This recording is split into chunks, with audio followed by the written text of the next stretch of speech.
සුබ සන්ධ්‍යාවක් වේවා කියලා ප්‍රාර්ථනා කරනවා. අද අපි මොකද්ද කරන්න කියලා ඇහුවොත් එහෙම අද දායක ගමේ ටිකක් ඇවිදින්න දාගත්තා. ගොඩක් කාලයක් ඉඳන් බලාගෙන හිටියා.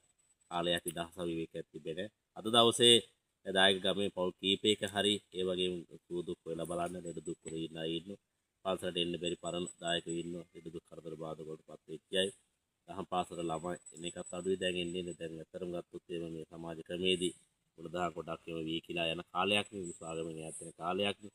ඒ වගේම පොඩි කරුණු කාරණා ටිකක් ඒ වගේ දායකත්වොත් එක්කත් වෙනසක් කාලේ පාසල් වල පින්කම් කතා කරන්නත් එක්ක සුට්ටක් ඒ වගේම දායකත්ව විදිහ හොයලා බලන්න අද තියන්න උත්සාහ කරා. ඒ පොඩි වැස්සකුත් එන්න කිට්ටුවේ ඒ වුණත් අද දවසේ ගමන ටිකක් හරි ඇවිදලා එන්නේ උත්සාහ කරනවා.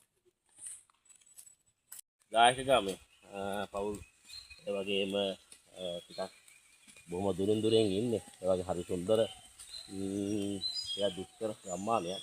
මේ දායකයන්ගේ දුකසප පොඩ්ඩක් වෙලා බලමු.